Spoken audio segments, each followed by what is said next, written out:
Hello friends, नमस्कार, प्रणाम। RS coaching centre में आप लोग का स्वागत है।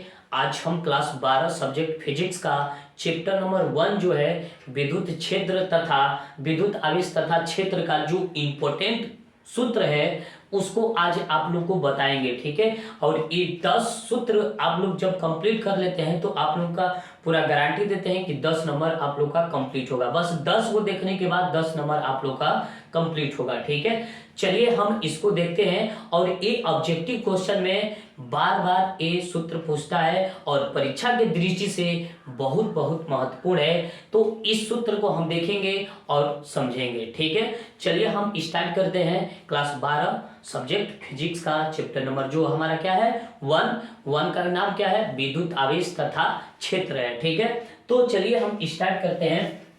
ये 10 महत्वपूर्ण सूत्र, 10 महत्वपूर्ण जो सूत्र है इसको देखने के बाद आप लोग को पूरा चैलेंज करते हैं, 1000% गारंटी देते हैं कि 10 नंबर आप लोग का कंप्लीट होगा, ठीक है। तो चलिए देखिए 10 महत्वपूर्ण सूत्र कौन कौन है। तो विद्युत आवेश बराबर सूत्र क्या होता है। तो Q बराबर plus minus n e, Q बराबर क्या होगा प्लस माइनस एन ई होगा।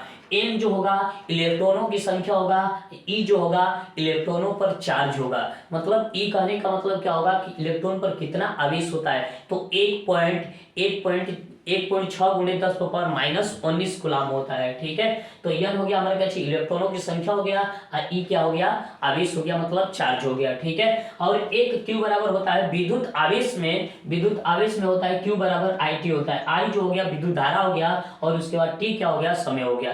तो इस चीज को भी ध्यान में रखना है। Q बराबर 2 सूत्र होगा, E प्लस माइनस NE होगा या Q बराबर क्या होगा IT होगा, ठीक है। तो अब ऐसा करते हैं कि ये आप लोग को समझ में आ गया होगा। चलिए दूसरा का क्वेश्चन देखते हैं। विद्युत आवेश का मूल आवेश क्या होता है। विद्युत आवेश का मूल आवेश कहने का मतलब क्या होगा। Q बराबर E हो सकता है या 2E हो सकता है या 3E हो सकता है या जिसे कहने का मतलब कि 4E हो सकता है, 5E हो सकता है। लेकिन कहने का मतलब कि 1.5E नहीं होगा, मतलब दशमलव के रूप में नहीं होगा, ठीक है। तो उसी को हम क्या बोलते हैं मूल आवेश बोलते हैं। मतलब पूर्ण गुणज हो, ठीक है, मतलब सम संख्या हो, विषम संख्या हो, ठीक है, प्राकृतिक संख्या हो, लेकिन दशमलव के रूप में नहीं होना चाहिए, ठीक है। तो उसी को हम क्या बोलते हैं मूल आवेश बोलते हैं। तो Q बराबर E भी हो सकता है, 2E भी हो सकता है, 3E भी हो सकता है, लेकिन दशमलव में नहीं हो सकता है। जिससे कहने का मतलब कि 4.5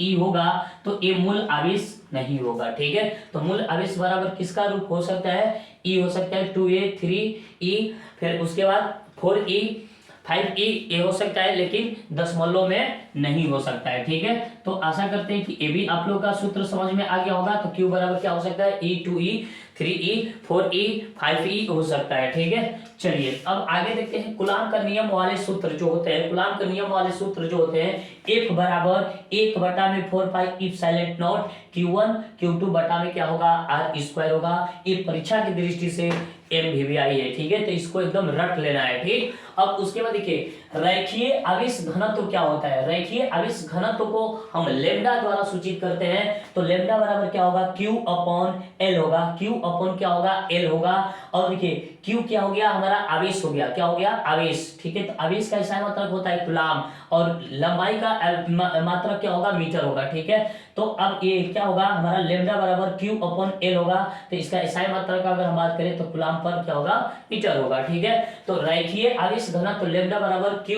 क्या होगा L होगा, ठीक। अब उसके देखिए पृष्ठीय आवेश घनत्व क्या होगा। तो पृष्ठीय आवेश घनत्व को हम किससे सूचित करते हैं सिग्मा से। किससे सूचित करेंगे सिग्मा से। तो सिग्मा बराबर क्या होगा Q/A होगा। Q/ क्या होगा ये होगा, ये हमारा हो गया पृष्ठीय क्षेत्र हो गया, हाई क्या हो गया आवेश हो गया। अगर इसका एसआई मात्रा का बात करें तो कूलम पर मीटर स्क्वायर होगा।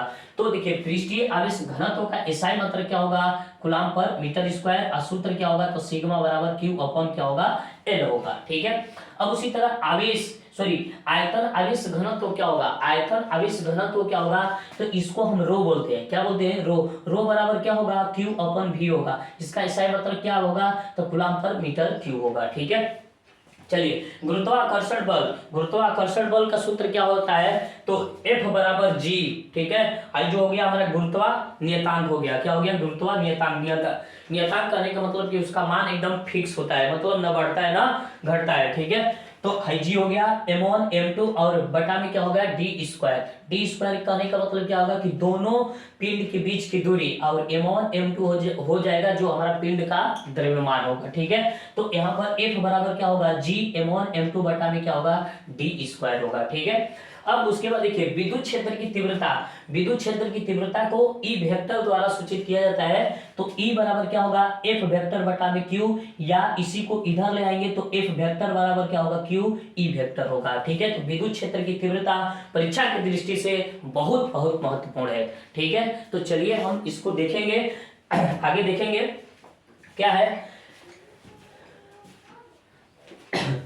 आगे देखेंगे। देखिए विद्युत क्षेत्र की तीव्रता E वेक्टर बराबर क्या होगा F वेक्टर बटा में क्या होगा Q, या F वेक्टर बराबर Q E वेक्टर होगा, ठीक है। फिर उसके बाद आगे देखेंगे बिंदु आवेश के कारण विद्युत क्षेत्र की तीव्रता, मतलब एक बिंदु रहेगा उसकी कारण क्या होगा, जैसे कहने का मतलब कि यहाँ पर एक आवेश रखा गया है, तो इसके कारण आवेश के कारण विद्युत क्षेत्र की तीव्रता किसी बिंदु पर रखेंगे तो E बराबर क्या होगा 1/4πε0 और Q बटा में क्या होगा R स्क्वायर होगा, ठीक है। तो बिंदु आवेश के कारण विद्युत क्षेत्र की तीव्रता E बराबर क्या होगा 1/4πε0 और Q बटा में क्या होगा R स्क्वायर होगा। आशा करते हैं कि ये आप लोगों को समझ में आ गया होगा, ठीक है। अब देखिए विद्युत द्विध्रुव आघूर्ण, ये परीक्षा की दृष्टि से तो बहुत बहुत महत्वपूर्ण है, ठीक है। तो यहाँ पर विद्युत द्विध्रुव आघूर्ण P बराबर क्या होगा Q इंटू 2L होगा, P बराबर क्या होगा Q इंटू 2L होगा।